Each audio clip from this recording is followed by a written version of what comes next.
Now, here at News 24, we've been taking a keen interest in key marginal seats in the run-up to the election. Now, one of those is Boothby in Adelaide's outer suburbs.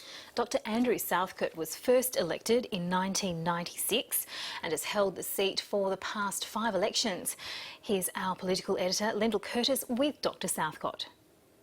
Andrew Southcott, welcome to ABC News 24. You hold, I think, the most marginal seat in South Australia. It's nearly the end of the first week of the election campaign. What do you think your prospects are?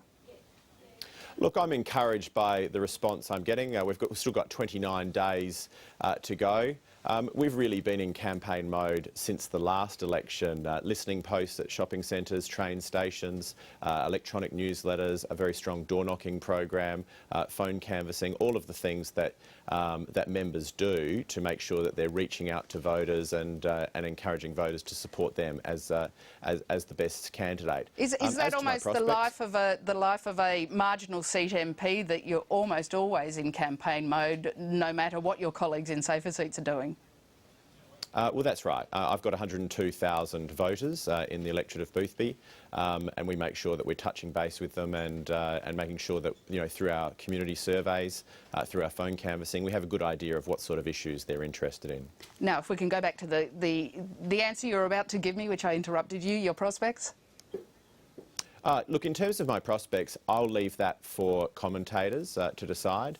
I'm happy with the way my campaign's going. I'm very happy with the reception that I'm getting and the feedback that I'm getting around the electorate. But I'll leave it up. I'm not a commentator. I'm in politics. I'm there to represent the people. But I'll leave it up to the commentators to talk about what they think my prospects might be.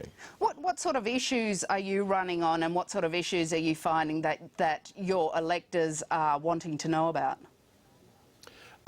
Look, in terms of local issues, a really big issue in my electorate is the whole issue of traffic congestion.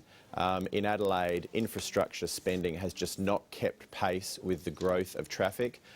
All of our north-south roads are below acceptable national standards. We have a policy to upgrade South Road. We think that's a good idea to try and get traffic flowing smoothly, at least along one of the north-south roads. So that's the biggest local issue. In terms of broader issues, what I find is the top concerns in my electorate are related around the economy. The South Australian economy is now performing the worst of any mainland state. Our share of the national economy is projected to decline. We saw yesterday that our unemployment rate increased to 7.1%, the highest it has been in over a decade and the highest in any mainland state. There is also a lot of concern about rising cost of living and taxes, and there's a particular concern about the government's rush changes to the FBT and the impact that that will have on the car industry and the local economy in South Australia. Now, you mentioned the opposition's commitment to the roads in South Australia. Tony Abbott's made a number of commitments to road projects around the capitals, around Australia, mostly in capital cities. I think the Adelaide Road project is the only one that he's said will be subject to a cost-benefit analysis. Do you think one is necessary? Look, there's already been some detailed work done on this. There was originally a Darlington transport study which was done by the South Australian Government. Infrastructure Australia have looked at it, but I understand they've looked at... by the way, we don't have a lot of the detail of a lot of this. It's not being released by the South Australian Government, but Infrastructure Australia looked at a bigger proposal, which was a combined public transport and road proposal. This one, it's subject to cost-benefit analysis. We're very confident that it should meet that cost-benefit analysis. Now, what changes in your electorate have there been? I think it's shifted south a little bit. How's that changed the mix of your voters? Look, the new area of my electorate is a suburb called Aberfoyle Park and part of Happy Valley.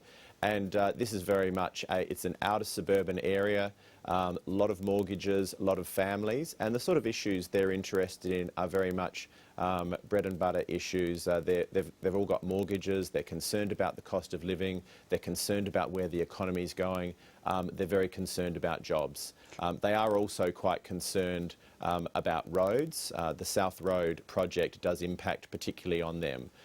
So it really is an area which is like a lot of outer suburban areas in a lot of capital cities, in that it's very much mortgage belt, and it's an area which does tend to swing around from election to election. Now, it's been said for a long time that Australian elections are becoming presidential. Do the leaders of the parties have influence in the way the voters see you? Are you noticing changes in responses from voters since Kevin Rudd came back to the Labor leadership, or people's reactions to Tony Abbott?